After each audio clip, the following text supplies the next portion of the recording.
Welcome to Rebel Spirit Radio, exploring the frontiers of spirituality, consciousness, the esoteric, and humanity's sacred relationship with the living earth. I'm your host, Nick Mather, and in this episode, I am joined by Dr. Connie Zweig to discuss her latest publication, The Inner Work of Age, Shifting from Role to Soul.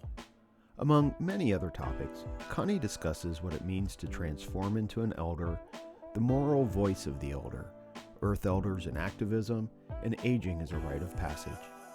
Also, please be sure to subscribe to this podcast on whatever platform you use to listen to podcasts, or subscribe to the YouTube channel if that is where you view this. Also, hit that like button and notification bell.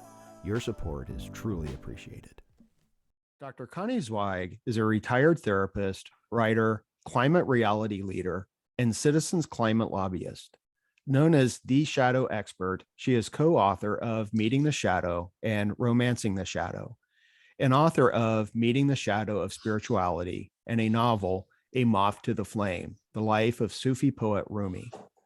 Her new best-selling book, The Inner Work of Age, Shifting from Role to Soul, extends her work on the shadow into midlife and beyond, and explores aging as a spiritual practice. It won both the 2021 American Book Fest Award and the 2021 Best Indie Book Award for Best Inspirational Nonfiction. Connie has been doing contemplative practices for more than 50 years. She is a wife, stepmother, and grandmother. After all of these roles, she's practicing the shift from role to soul. Connie, welcome to Rebel Spirit Radio. Hi, Nick. Thanks for having me. Well, it really is an honor to be able to speak with you today. As I told you before we began recording, I first came across your work, Meeting the Shadow, about 25 years ago. And it came into my life at a very important time. It's what I think some people would refer to as the Saturn return, which is, usually pretty painful. And for me, it was very painful, but necessary for growth, I think. And it really helped give me some of the tools to become more of who I am. Beautiful. So I'm very, very grateful for you. Beautiful. Thank you for telling me that. Oh, of course. And I think that your new book is also coming into my life at the appropriate time. I'll be 55 in a few months, and I've already had conversations with a few friends about making this transition into the role of elder. Yes. And, you write in your book, though, that the elder is not another role, that it's a shift to a higher stage of awareness. And I was wondering if you could maybe explain what you mean by that. Yeah, you got right to the core of it, Nick. So, in our culture, we internalize ageism from a very young age. Television, movies, parents, grandparents, all believe and all kind of demonstrate or portray that young is good and old is bad, right?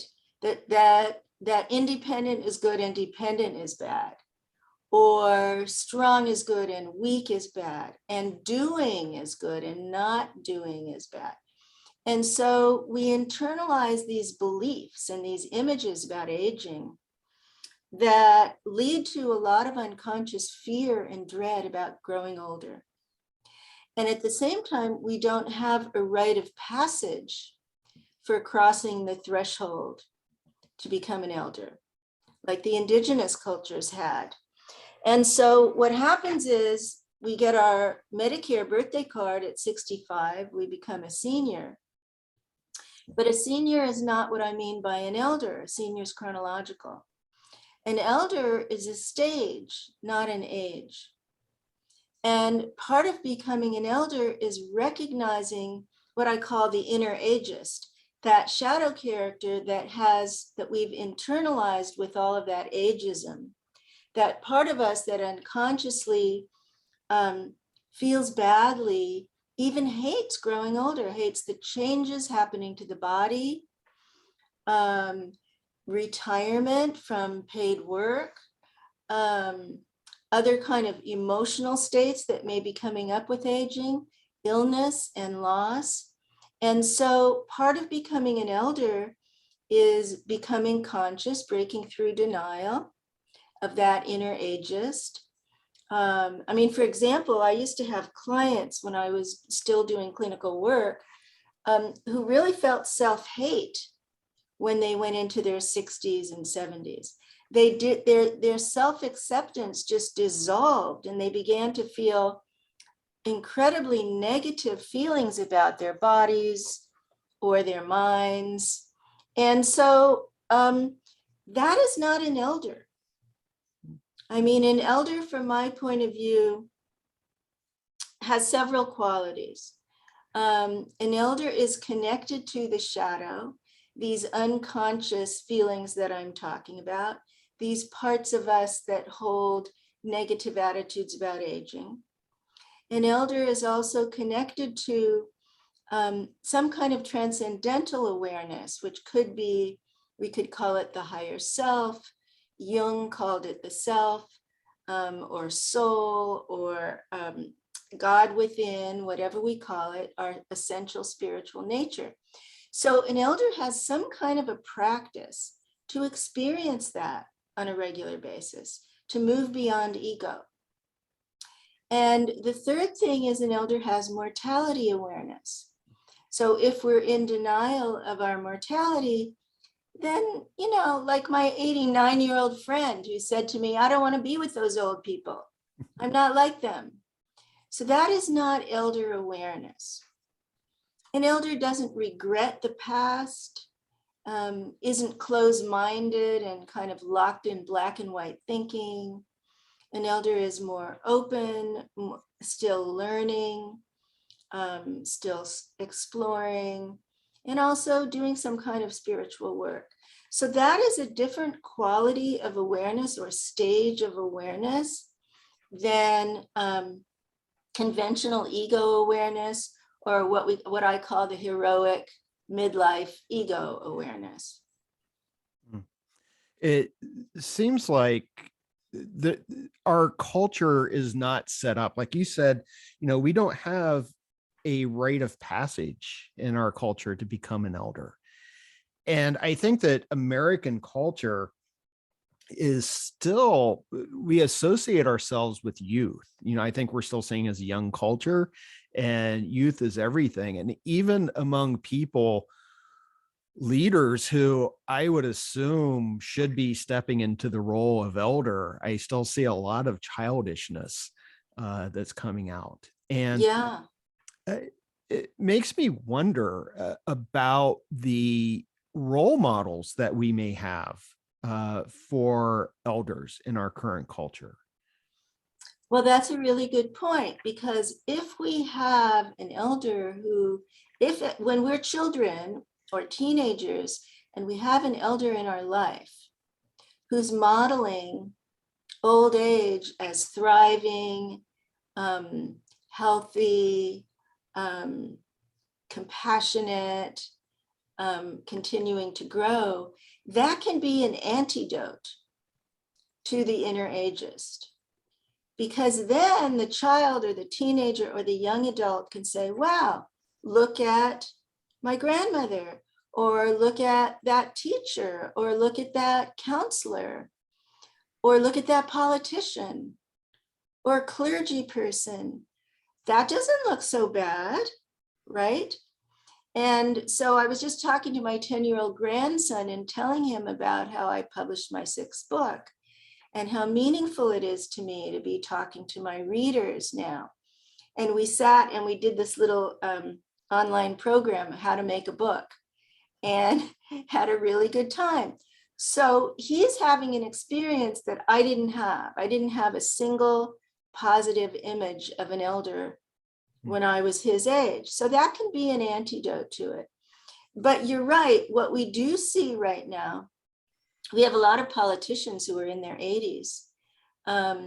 We have more celebrities who are older now and getting parts in films. But what we tend to see is people who are not so emotionally or even cognitively, definitely not spiritually well developed. That's what we tend to see. And, on the political scene, it's tragic. It's really, really tragic because it affects all of our lives. But it's also tragic in these other arenas because in a more subtle way, we're not getting the modeling that we need. Yeah. Right. Yeah. And, I think that this idea of ageism is so important. And also I like that you are moving this away from chronological age. One of the classes I teach on a fairly regular basis is critical thinking. And there's always a section of the course that looks at language and definition. And we look at vagueness and ambiguity. And one of my examples is always middle-aged. So I ask my students, and most of the students are in their very early 20s. I'm like, okay, what is middle-aged? And it's always been interesting to get their response. But one of the things I always tell them is that the older you get, the further away middle age becomes. And you gave some numbers in your book in regards to when do you become old? And I see a similar pattern. So the millennials said, oh, it's 59. And then Gen X, that's my generation, we're like 65. And then for the boomers, it's like 73. And I think, though, that I'm not sure I know how I want to ask this question, but on a cultural level, when we think of old, in this question, when do you become old? Couldn't we ask the same about when do you become an elder, even though it's not tied to chronological age? What would be some of the signposts, I suppose, of being an elder? Well, I found that research that you're citing really interesting, which is age is in the age of the beholder. Each generation pushes it forward. And that's happening, that perception is happening in the context of this new longevity. So we have never before had so much health span along with lifespan post-retirement until frail old age. Some of us will have as many days after retirement until death as we've had in earlier stages of life. This never ever happened before. So it's a new stage in the development of humanity. And I think it's important to conceive of it that way because that's one of the reasons we don't have definitions and critical thinking about it and rites of passage. So if we imagine what it is to be an elder in the context of that, and we imagine that this stage of life has not only decline, which has been the narrative about old age. We hit a certain age and then it's all downhill. But it also has potential for development, psychological development of our authenticity, of our personalities, of our creativity, and spiritual development into higher stages of awareness. And so if we begin to think about it that way, then we can begin to imagine that an elder, and elders are not perfect because elders are human beings like everybody else, and they all have shadows. We all have shadows, right? So I'm not, queen of the shadow here. I'm not Pollyanna about this. And I'm not saying that there's a stage of life in which we become perfect. I mean, for the listeners who have been around during the scandals of all of the spiritual teachers who were supposedly enlightened, we have to just recognize that every human being has the possibility of acting out a shadow, right? But we also have the possibility, in terms of becoming an elder, of several things here. And the book is set up so that it is a rite of passage. So as people begin to, with chapter 1, and go through each of the themes of the book, there are practices at the end of every chapter.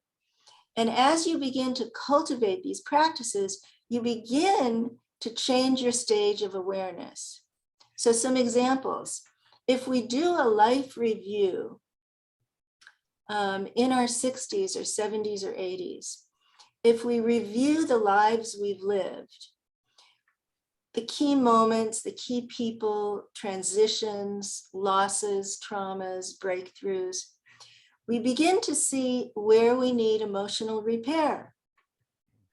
And if we begin to do that work of giving and receiving forgiveness, that work of communicating something that we may regret if we don't communicate it, then we move toward elderhood.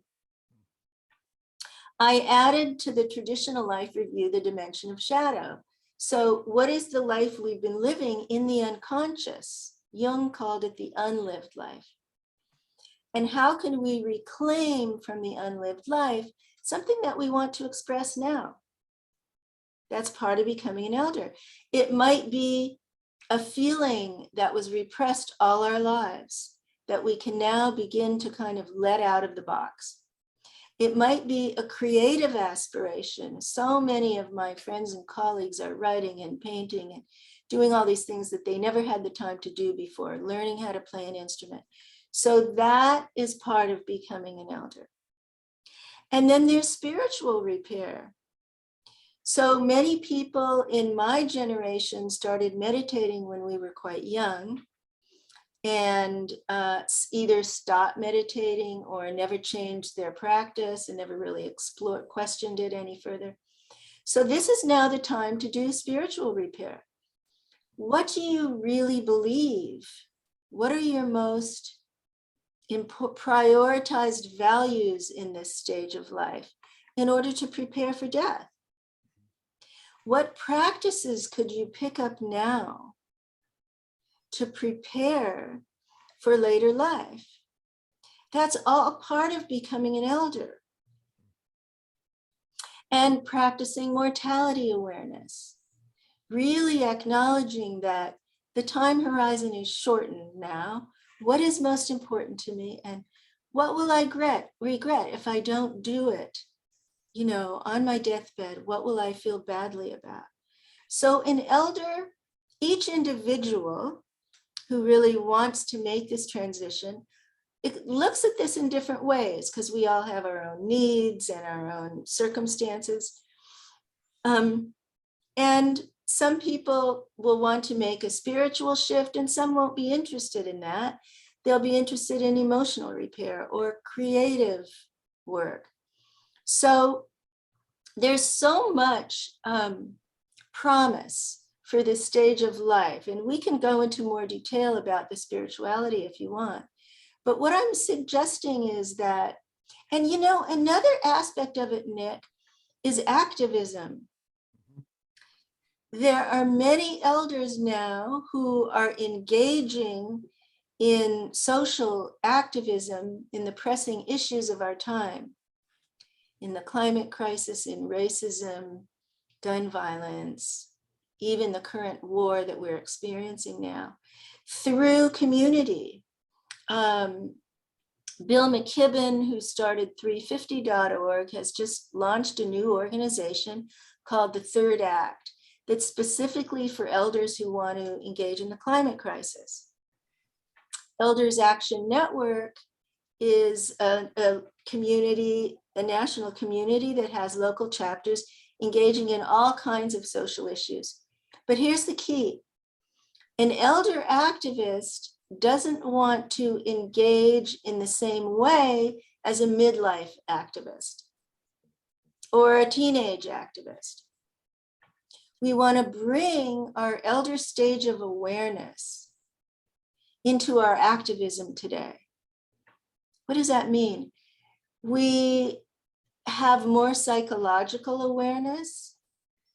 of what blocks us from getting things done. We have more systemic awareness of our society and how it works and what blocks us from getting things done. We may come more from compassion than from anger, as so many of us did in the old days. I was at Berkeley in the late 60s, and I think a lot of my activism, I understand now, was fueled by my family issues. So I don't want to be reactive in the same way as an elder. I want to engage differently now with this new quality of awareness. Yeah. I wanted to ask you about the social activism, and in particular, the environmental crises that we are in right now. Because at one point you wrote that the call to be an elder is a call to be an earth elder. And I really appreciated that, because and it seems to me that what we are experiencing right now, the state of the environment, I always view that in terms of the shadow, that what we're seeing outside is a reflection of what's inside. And it tells me that we as a culture have a lot of shadow work to do. And so that's another reason why I find your work so valuable. And I'm happy to see people becoming more involved as they age. And we need that. You know, one of the things that came to mind as you were speaking, and I was reflecting on this because I was reflecting on media representation of elders, right? And my favorite movie that I've seen probably close to 100 times is Harold and Maude. And I remember Maude saying something in terms of activism, which is, you know, I no longer need the defenses. Now I embrace. And I understand that the movie's problematic. This is also something that came to me. It's like, yeah, and she commits suicide because she doesn't want to be any older than 80. But nevertheless, I wanted to bring that up in terms of the activism and embrace. And as you said, acting out of compassion. And I would hope acting out of a place of examining life. Yeah, you know, to really, really simplify my books on the shadow, my work, my career on the shadow, we could say it's been investigating denial. What is human denial about? What is that particular psychological defense really about? And the root of the climate crisis is denial. Right. Because humanity has known about this for decades now. And done nothing or done very little. So there is an international community of psychologists now called Climate Psychology Alliance, CPA, who are trying to create curriculum to teach clinicians, people who work in therapy, how to work with those clients who are suffering from climate anxiety and despair. Because this is starting to show up in the therapy room now. Younger generations feel so much despair and anger and moral outrage, so beautifully articulated by Greta Thunberg, you know. And so there are lots of communities organizing around this issue now, but it's very frightening. And it's probably too little too late to prevent a certain amount of chaos that we're going to face.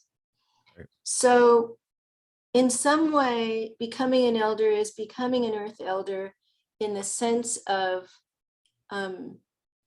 let's not be in denial anymore.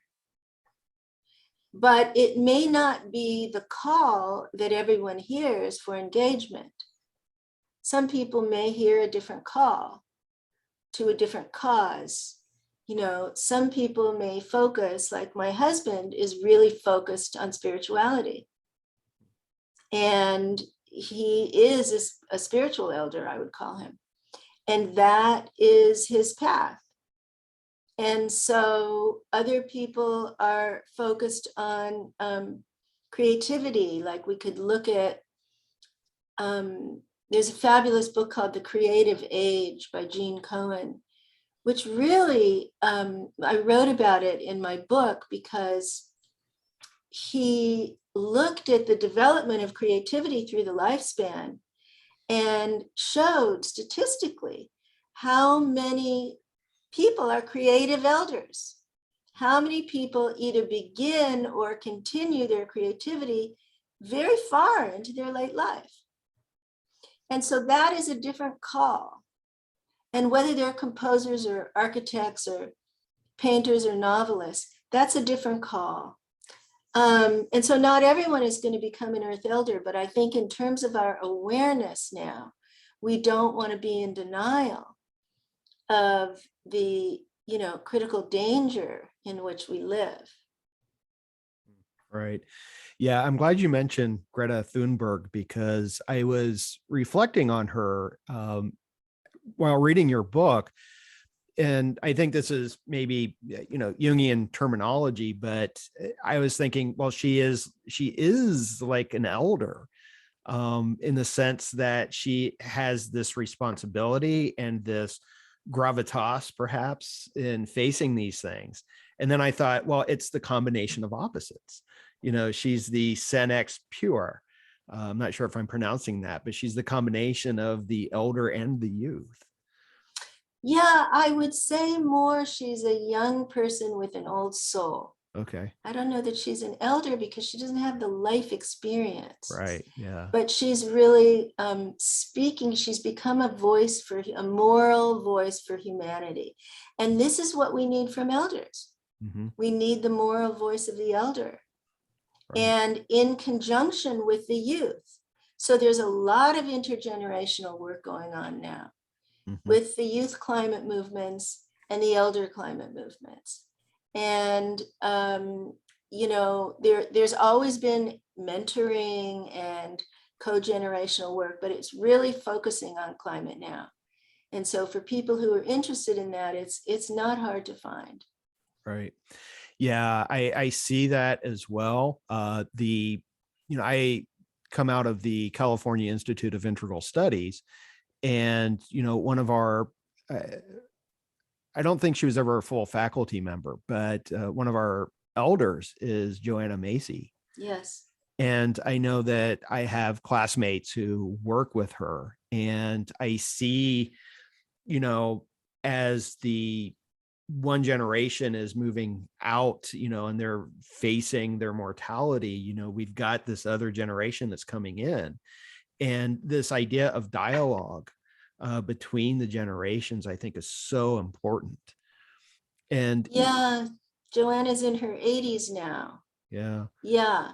But she really left a beautiful legacy mm-hmm. of people who are trained in her work and her books and her recorded talks, some of which are really beautiful. Yeah. Yeah. So, so young people are picking up the work that connects. That's her work, mm-hmm. the work that right. reconnects. Yeah. Right. Yeah. So this idea of legacy is really a question that we want to pose ourselves. What is the gift that only I can give? Mm. And what will happen if I don't contribute that? How will I feel at the end if I don't contribute that? And that's really what drove me to write this book, Nick, because I wasn't really thinking about writing another book. Mm. But I entered my late 60s. I started to feel disoriented, contemplating retirement. And it surprised me that I felt that way because I've done so much shadow work and I've done so much meditation. I didn't anticipate feeling that way. And then I found Saging International, which is a wonderful elder community, and went through their year-long training to become a sage. and really enjoyed it, but also found it was missing the unconscious, my expertise, right? It was not inclusive of the shadow and depth psychology. And so that's when I knew I needed to write another book. There was nothing out there that included what's going on in the unconscious about aging as we go through these stages of life. And once we learn with shadow work how to connect with those unconscious parts, then we can change them. And we can shape a different experience for ourselves of old age. And that's what happened to me. I mean, once I discovered my own inner ageist in the beginning of writing this book, it was a big shift. It was a really big shift. And then I started to explore and interview hundreds of people. And then I interviewed a lot of spiritual teachers.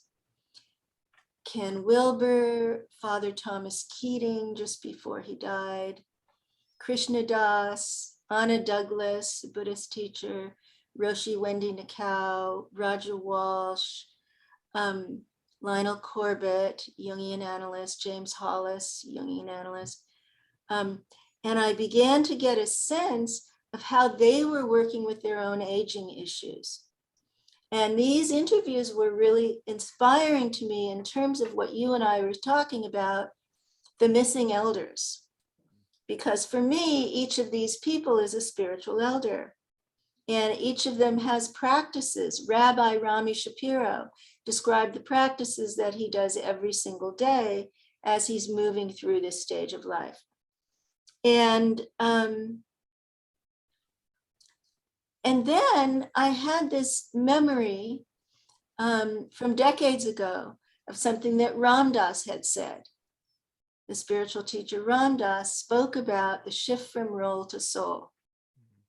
And I realized that was the frame for my book.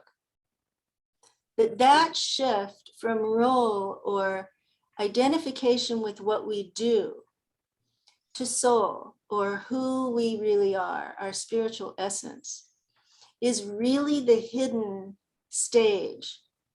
It's the hidden level of consciousness in later life. And all of the spiritual traditions talk about this. Every one of them, whether they're monastic or not, talks about spiritual development as the purpose of later life. Right. So I borrowed Ram Dass's frame for the subtitle of the book, The Inner Work of Age, Shifting from Role to Soul. And it seems that that's what's catching people. It's just intuitively recognizable. Oh my God, that's what I'm looking for. I want to shift from what I do to who I really am. And that's becoming a spiritual elder. Mm-hmm. Yeah. And I know that you mentioned in the book the Hindu ashramana system, which has the 4 stages of life. And the final stage is to devote yourself to spiritual practice. And I never thought about it this way. But the story of the Buddha, that he encounters illness, old age, and death. And that is what led to his awakening. Yes. And I can even tell you how many times I've told the story of the Siddhartha becoming the Buddha, and it never quite clicked in the sense of, oh yeah, this has something to do with a developmental part of life. That's right. Yeah. He was sheltered in the castle before he saw aging, illness, and death. Mm-hmm. And he was so shocked. And then he saw a monk. And, in the Buddhist tradition, they call these divine messengers. Mm-hmm.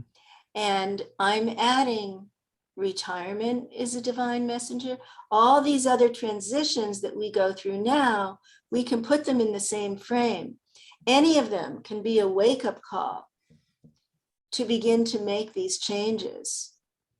Any of these transitions, post-midlife, loss can be a divine messenger. A brush with mortality can be a divine messenger.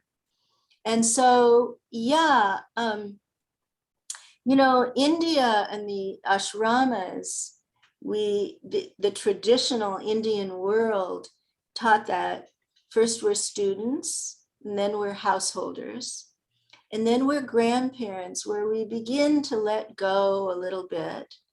And then we're sannyasi, monks, where we leave the material world, we leave the family, and we retreat into contemplative practice. But that's a monastic model. Mm-hmm. And today we can create a natural monastery inside of ourselves, because every practice from every tradition is available now. So, if you're a Christian, you can look into mystical Christianity and find practices.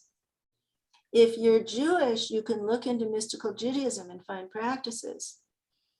Or Muslim or Hindu or Buddhist, so many people are doing mindfulness retreats now. And so you can look for what really resonates with you and find practices that fit this stage of life for you. You don't have to go to the cave. I mean, some people want to, like Father Thomas Keating, but other people are not monks or nuns. And so today we have this privilege of all these perennial practices being available to us. It's quite incredible. There are many spiritual elders that we can learn from. I'm thinking Matthew Fox, for example, Yes. and creation spirituality. And, we already mentioned Joanna Macy, but these are really important voices. And I think it also fits in our cultural moment as we see more and more people leaving traditional religions and focusing more on spirituality. Yeah, and it's happening in every denomination. Yeah. It's happening in every denomination. I think that, and it's not easy for a lot of people to make that transition. Right. To begin to see the shadow side of their beliefs, Mm-hmm. or of their congregation, or of their pastor, or of their rabbi. It's not easy. It's a painful process of disillusionment. Sure. But what I'm suggesting is that all of these traditional religions also have their esoteric or mystical streams that are based on personal experience, internal experience, rather than beliefs. And, I wrote The Inner Work of Age to really be independent of belief. Mm-hmm. So you don't have to believe in life after death. You don't have to believe in Christianity or Judaism. You don't have to believe. It's really psychology. And it's about exploring your own inner world to uncover your own values and beliefs and the practices that are right for you. Right.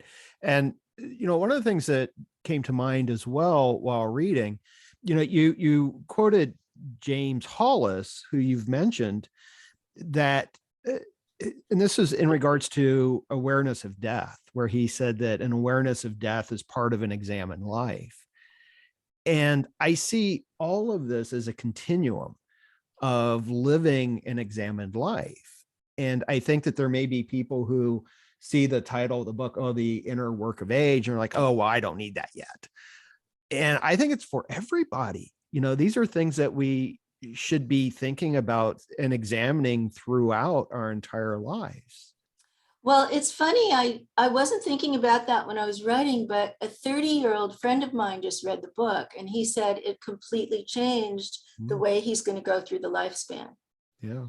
Because he saw his own aging process so differently. Yeah. So that's very gratifying to me. Yeah, for sure.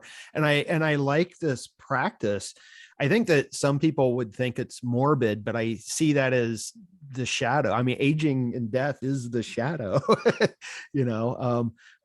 but this practice of being aware of your death, this mortality awareness, I was thinking about, I know he's a little bit problematic, but Carlos Castaneda's book, Journey to Ixtlan, where one of the teachings of Don Juan is to know that your death is your constant companion.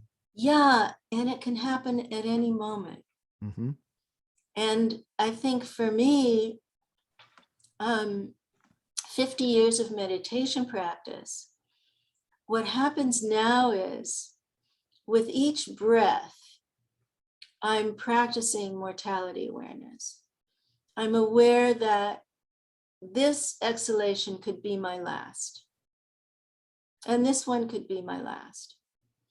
And that, rather than being morbid, actually has enlivened me to live more fully present now and to be really aware of the opportunity of this moment, rather than get lost in distraction, think I have all the time in the world, and be unavailable to the potentiality of the moment. Yeah. Yeah, I like that. It resonates quite a bit because, I've been kind of aware of my mortality for a very long time, but I think that there's a difference between a sort of intellectual, I'm going to die at some point, versus this thinking of it could happen at any moment.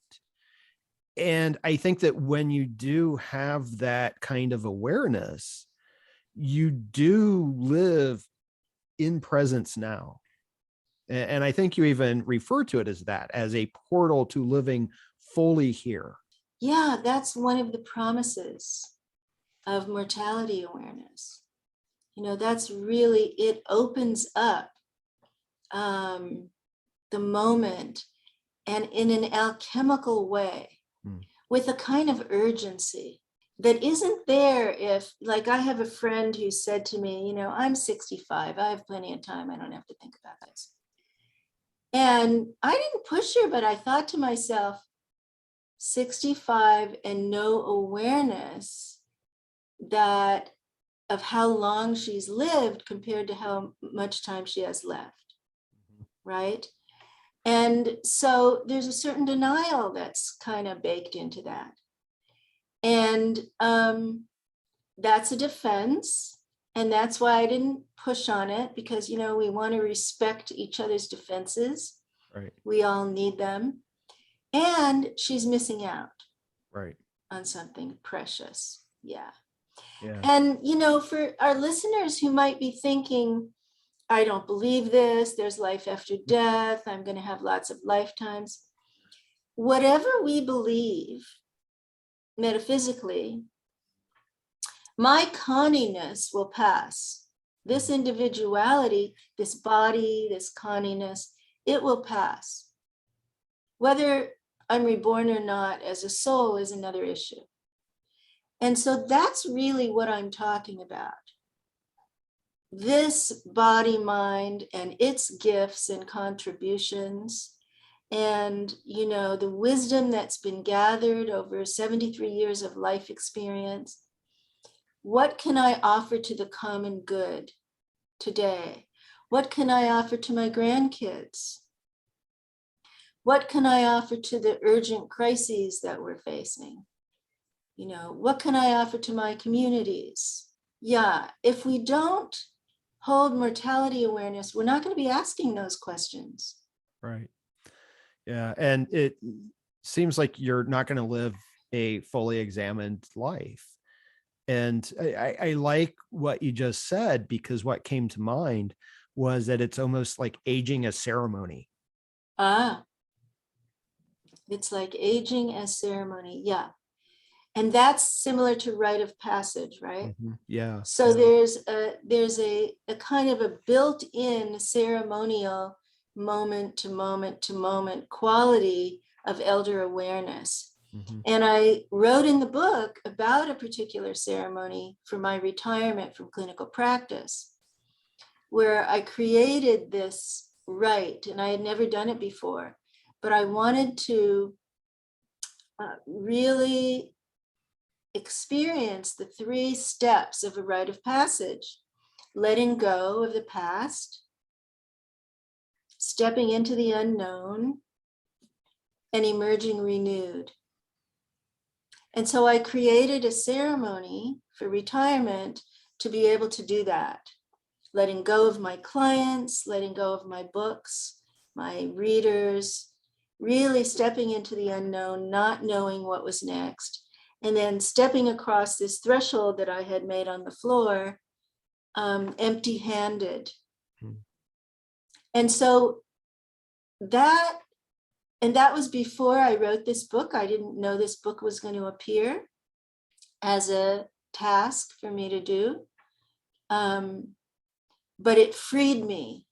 That ceremony really freed me from the grief and the disorientation and the uncertainty of that passage. One of the questions that I wanted to ask you about is, this is so much of this is inner individual work. And there is this collective aspect in terms of social engagement. But I also want to kind of bring it into conversation with aging parents and relatives, because this is such a difficult discussion that I think is a necessary discussion. And it seems to me that the avoidance of having the discussion is also, that's shadow material in a sense. And, that's one of my deep regrets, is never having this conversation with my parents before they passed away. But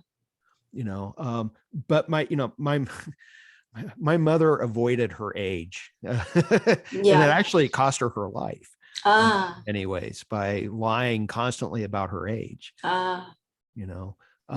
But there was a moment where she was in a it wasn't a home. She was for rehabilitation after surgery. And it was one of the last conversations that we had where one of my brother's dogs died. And no one wanted to tell her because they didn't want to upset her, but she found out. And then she just she goes, I'm going to be next. And the regret is not having the courage to engage in that conversation and say, well, okay, what if this happens to you next? And instead it was like, oh, don't worry, Mom, you'll be fine. Everything's going to be okay. And so I'm curious if you have any suggestions or thoughts on how people can, and this is again, intergenerational communication, but have these sorts of conversations. Well, so it was, talk about intergenerational. That was your response was part of an intergenerational shadow. Yeah. Right? It was the family pattern of kind of dismissing and smoothing it over rather than opening it up and exploring it. Right? And that's okay because it was automatic for you. You learned that as a kid, and it would have taken a lot of consciousness for you to do that differently at that moment. So let me respond on a couple different levels. One, for you, because I'm hearing regret, Nick, what I would suggest is that you might, and this is for anyone listening who might have lost a parent in a similar situation, you might write a letter to that parent and say the things that you left unsaid, or act them out in a role play where you have two chairs and you take two sides and your mom's in the other chair. It may sound silly, but it actually can be a profound release for your psyche to take it outside of your mind and express it in writing or verbally so that it's lived out in a way that it wasn't lived out in those moments.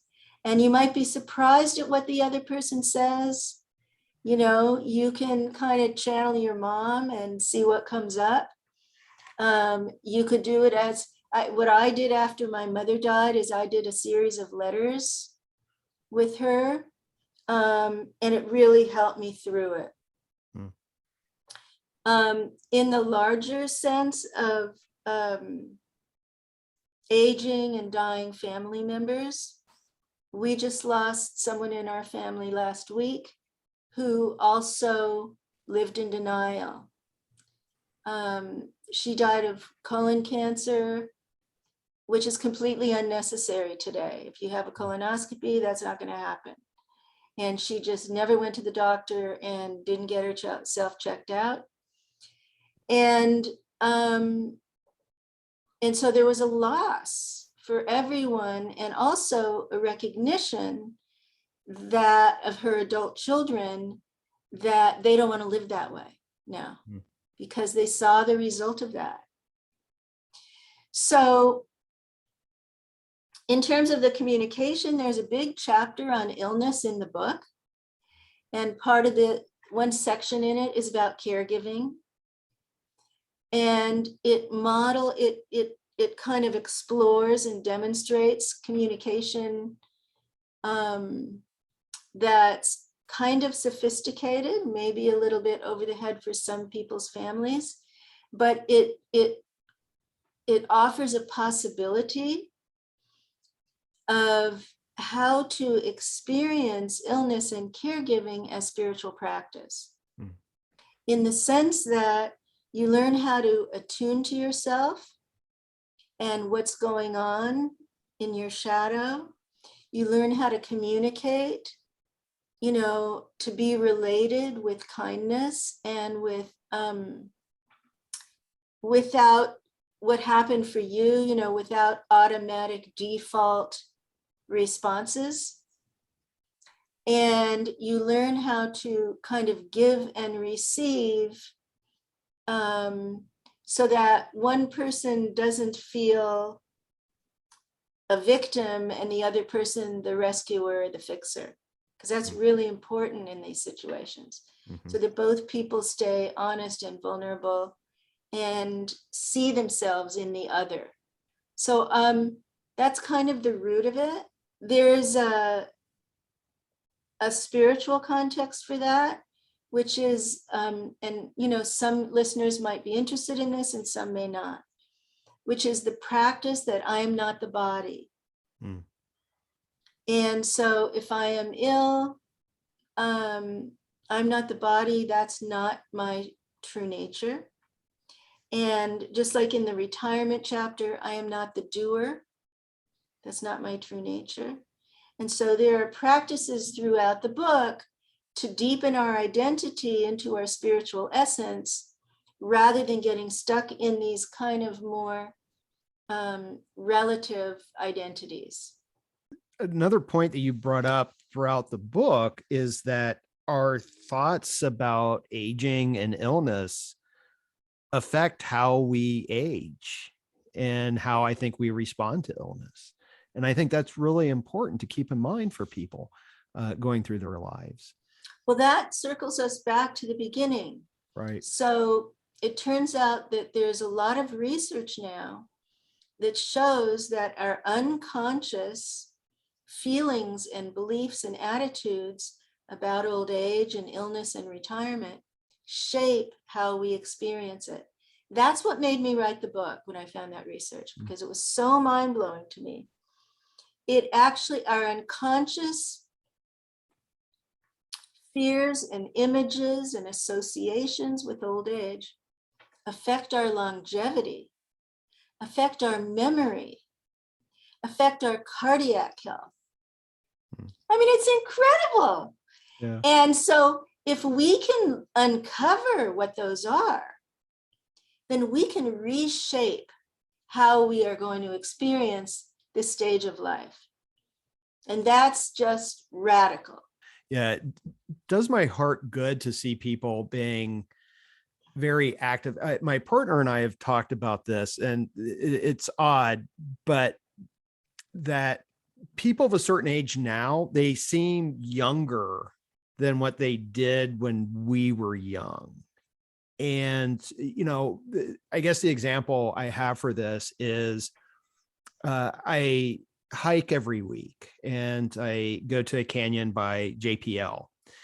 And there are a lot of, I guess what I would refer to as seniors. And there's one woman in particular that I see every time I'm out there.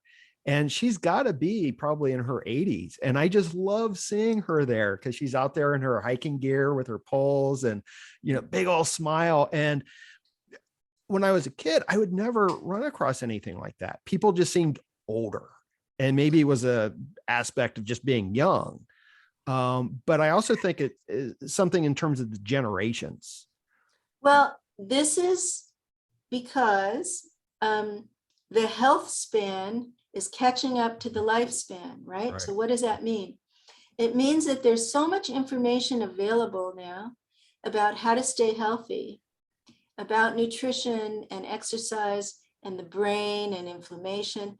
And people have taken up lifestyles that have allowed us to maintain that, rather than the rise and the peak and decline, to maintain this horizon through these decades as healthy and fit, not necessarily perfect. Many people have a pain here or some kind of a problem there, But what's happening is this health span is going along, and then the people die more quickly rather than experience a long, slow decline. And so we see people now in their 80s and 90s, even hundreds, who are fairly fit, fairly well, able to function. And I don't know that I think in other generations, it was rare. It happened, but it was rare. Right. Yeah. Yeah. And, I was raised by my grandparents, but they both died when they were very young. I am the same age now that my grandmother was when she passed away. And my grandfather was, I think, 61. And I think that contributed to my feeling of death always being, right there, because I know that it can happen at any time. So that's an important age for you. The age at which our parents die is an important age psychologically for us, in the sense that we feel like we're outliving them. And some people feel guilt about that. Some people feel pride about that. Just check in with yourself if that's your situation, because there's stuff going on in the shadow about that. Oh yeah. Well, and shadow work is a lifelong endeavor. It's not something that you're like, okay, I'm fixed now and I don't have to do this anymore. It's a lifelong thing. And that's what I appreciate about your work, is the acknowledgement of that. And I think that working with the shadow is so important. And I feel like there is this movement. I hear quite a bit of people saying, no, work with the light, work with the light, work with the light. And my response is always, every light creates shadow. You can't just focus on the light. You can't just be a light worker. You have to be a shadow worker too. We have to hold the opposites. Yeah, for sure. So I know that we're getting close to the end of our time. I did want to ask you one final question. And this is something that was, again, something that I hadn't really thought about before. And I'm going to start incorporating it into my classes. I teach Near Eastern religions a lot. So I teach, the Bible and whatnot. And, I teach Exodus and the story of Moses. And you end the book with talking about the Promised Land. And I'm always looking at ways to approach the material from a symbolic level. And it really resonated with me, because it is the fact that we are all going to have some kind of unfinished business, isn't it? Yeah, somehow while I was writing, this question was sitting in the background for me. What is the promised land? What is a fulfilled life? Which is a little different than what is an examined life, right? Right. What is a fulfilled or a complete life? And, that story of Moses every chapter in the book opens with a parable, and all of the different spiritual traditions are represented. Hmm. And this one about Moses, for me, was about, he did all this tremendous work for his people, right? He received the Torah and he led them into Canaan, and he was not allowed to join them in the promised land. And so I'm asking the readers the question, how do you see that? What do you project onto that? What does that mean to you? Hmm. What is your promised land? What is stopping you from entering? And is there ever a life that is finished? Right? Is there ever a life in which all of our, like you just said, shadow work is a lifelong, maybe a many lifetime project, right? And so is there such a thing as a finished life, a fully examined life, we could say? And so I pose a lot of questions there and present answers from some of the people I interviewed. And, you know, for me, having lived most of my life in the world of spiritual practice, my two lineages are depth psychology and Vedanta. And so in the world of Vedanta, you know, there is this teaching of awakening and higher levels of consciousness. And for many people I know, that remains just out of reach. That promised land is something people can sense or experience temporarily and not somehow grasp. But for other people, the promised land is, you know, seeing their grandkids grow up on a sustainable planet. For other people, it's making a creative contribution that's lasting. So it's a very different, it's a beautiful contemplation, I think, and it's very individual. Yeah, it also brought to mind the connection between the 40 years of wandering through the desert with, that's our work lives. Yes, that's You right. know? Exactly. Yeah. Yeah. So I know that we are out of time, and I have so thoroughly appreciated and enjoyed this conversation, Connie. Me too. I have two final questions for you. One is, what are you working on next?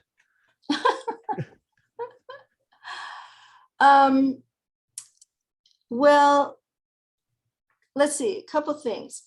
This book has, you know, arrived at the time when life was on Zoom.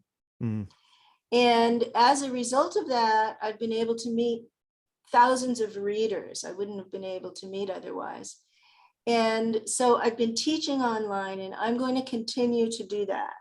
And so for people who are interested in my workshops, you can go to conniezweig.com, and they're all listed there with the links, and you can join me online.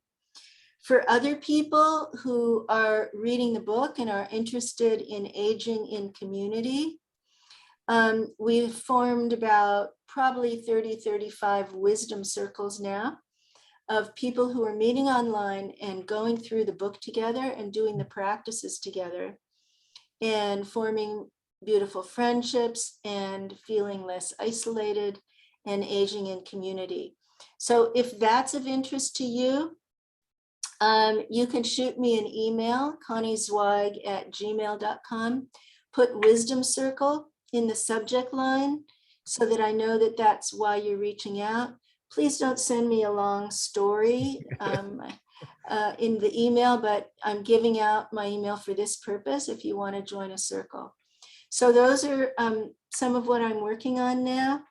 And next year, we're going to reissue one of my books that's out of print, Meeting the Shadow of Spirituality. So I'm working on revising that book, and it'll be out next year. Good. I was looking for that. Yeah. Yeah, I'd love to read that. Because that's a whole other topic of the It's a shadow whole side other of topic. spirituality. Right. And it's a desperately needed conversation, I Yeah. think. And the final question was where people can find you, but you already gave your website, so I won't repeat that question. Yeah, I'm on Facebook at Dr. Connie Zweig. I'm on LinkedIn. Okay. So I'm available if people want to connect. Okay, wonderful. Well, thank you again so much. It was truly an honor to be able to speak with you, and I am so grateful, so very grateful. Thank you for having me, Nick. Much All right. love. Okay, thank you. And that's a wrap on episode 37 of Rebel Spirit Radio. Thank you so much for listening or watching if you are part of my YouTube audience. If you enjoyed this podcast, please make sure to give it a positive rating on whatever platform you use to listen to podcasts. It only takes a second, and your 5-star ratings really do help. If you have a minute to spare, consider posting a short but positive review, and please consider subscribing. For those viewing on YouTube, please give this video a thumbs up and subscribe to the channel. Make sure you hit that notification bell so you will be informed when I upload new content. I've been releasing episodes weekly as much as possible and would like to continue doing so. I'm also working on creating additional video content for the YouTube channel, including book reviews, educational videos on topics concerning spirituality, the history of religion, and the religious response to the climate crisis. But that extra content takes a lot of time and work.